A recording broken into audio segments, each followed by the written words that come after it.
সুপ্রভাত, কেমন আছেন সবাই?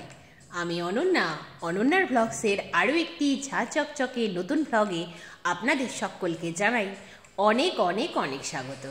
আশা করছি সকলে খুব ভালো আছেন, সুস্থ আছেন, সাবধানে আছেন, নিরাপদে আছেন। আমরাও বেশ ভালোই আছি। আজ দিনটি সোমবার, সকাল এখন 10টা মতো বাজে। আপনাদেরকে সাথে নিয়ে ঠিক এখন থেকেই আজকের ব্লগটি আমি শুরু করছি।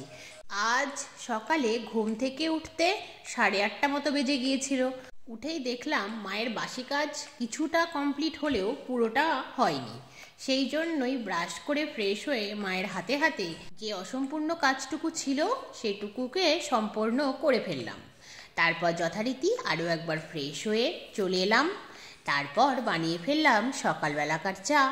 সকালবেলাকার চা পর্ব মিটিয়ে প্রথমেই এক এক করে নিচের ঘরের জানলা দরজাগুলো খুলে দিলাম, তারপর ওপরের ঘরের জানলা দরজাগুলো খুলে দিলাম, তারপর যথারীতি জলের বোতলগুলোকে রোদে দিলাম। তারপরে উঠে এলাম ছাদে। ছাদে এসে গতকালের আধা ভেজা জামা কাপড়গুলোকে রোদে দিলাম, আর আজকের যেগুলো ভিজে জামা কাপড় সেগুলোকেও একসাথেই মেলে দিলাম। তারপর যথারীতি নিচে এসে খেলাম পায়েস মুড়ি। জেনারেলি দেখতে গেলে এই পায়েস মুড়ির কম্বিনেশনটা আমার পছন্দ নয়, তবুও পেটটাকে ভরাতে হবে, সেই জন্যই পায়েস মুড়ি খেলাম। গতকালই তো বানিয়েছিলাম নলেন গুড়ের পায়েস, সেই পায়েস দিয়ে আজকে মুড়িটা খেলাম। তারপর রেডি হতে যাব, এমন সময় কি খেয়াল হতেই ভাবলাম যাই স্নানটা সেরেই ফেলি। স্নানটাও সারা হলো, তারপরে রেডি হয়ে নিলাম। চুলটা আঁচড়াতে গিয়ে দেখলাম চুলের কি বেহাল দশা, সেই জন্যই তড়িঘড়ি আজকে ছুটলাম বনুর স্যালনে। সেখানে গিয়ে বনু প্রথমে শ্যাম্পু করিয়ে দিল, তারপরে হেয়ার স্পা করিয়ে নিলাম। চুলটার হাল বেহাল, সেই জন্যই একটা স্পা ভীষণ দরকার।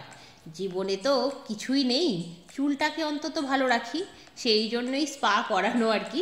একটু খেয়াল করে দেখবেন শীতকালে স্প্লিট এন্ডস ভীষণ হয়, তাই আজ যেহেতু বনুর স্যালনে এসেছি তাই ভাবলাম স্প্লিট এন্ডসটাও রিমুভ করিয়ে নেব। স্প্লিট এন্ডস হলে চুলটা যদি একটু ছেড়ে ঘুরে বেড়াতে হয় তাহলে দেখতে ভীষণ খারাপ লাগে, আর লম্বা চুল তো রাখাই যাবে না যদি স্প্লিট এন্ডস থাকে। স্প্লিট এন্ডস ধীরে ধীরে বাড়তে থাকে, একেবারে মাথা অবধি চলে আসে বাড়তে বাড়তে, জানেন? সেই জন্যই স্প্লিট এন্ডস ছোটো থাকতেই রিমুভ করে ফেলি। যথারীতি আমার হেয়ারের কেয়ার কিন্তু রেডি।